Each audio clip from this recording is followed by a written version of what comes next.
Here is our original roof chimney. This is a new barn construction kind of an item, and we have a flange, which you'll see in a different video, that it fits into. In the roof. We have some standoffs. The top part is actually a rain hood. The fan is generally running full time, and if it's raining, the rain gets driven off to one side or another and falls through the middle, through the spacers. I hope you can see that from here. And there's a double-walled part of this construction, slides down into the flange to keep it watertight.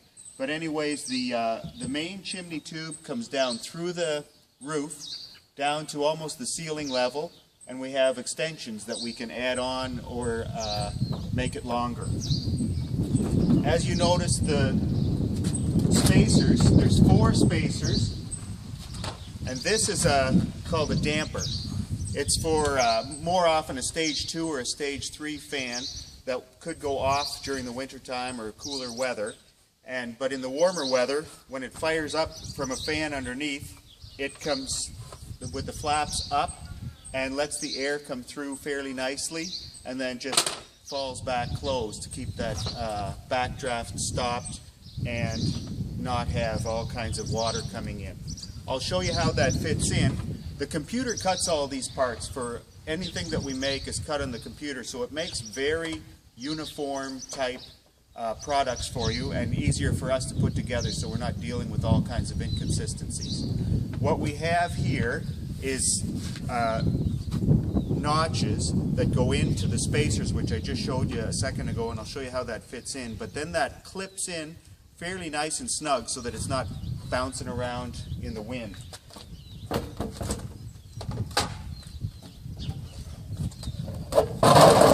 As you can see, the 4 spacers, so it's not going to work as handy here because I'm not standing up on a barn roof doing it, but you can see that that would slide down in and just get knocked down onto those spacers, which are just the right size, and then hold in nice and snug. Again, that's more often on a stage 2 and a stage 3 fan. This option is a restrictor, and it's for a stage 1 fan most often. So if you have a room maybe that has normally 200 pigs in it, and you have to be shipping from there and you've got 100 pigs left and it's cold weather, you want to be able to choke that stage 1 fan down a little bit. Then it's still giving airflow around that fan motor, which is important to keep it cool, but not allowing a full 16 or 18 or 20 inch fan to draw too much air out of your room and cool the room too much. So again, this is more often on a stage 1 situation, and it goes up underneath the module, which I'm going to show you now.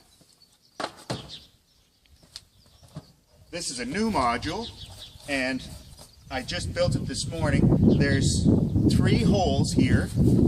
Again, the computer cuts it, and those are the motor mounts. You put the motor mount through there and bolt it on, and then the fan will hang in there. And the beauty of that is the ring keeps it perfectly round, so you're not going to ever have the propeller banging against the side. It's going to just be sitting very nicely in the middle. And this part sits up underneath the fan so that it can slide. As you can see, there's quite a bit of length here on our extension part of it, so it gives you some adjustment up and down to get up snug to the ceiling. So again, this is holding the motor in here, the fan is in here. And what I wanted to show with this older one is we have a fan here, and it would just, when you're in the barn, working from underneath, of course, this is on top, but it would sit in just about that simply and be able to spin no problem, because this keeps it very round. So besides these components, we have the flange, which I'm going to show you again in that other video, that adapts to the roof angle so that this chimney stays upright. And if you have a 312 pitch, you can just put that flange on. Keeps the barn very watertight because we don't want leakage.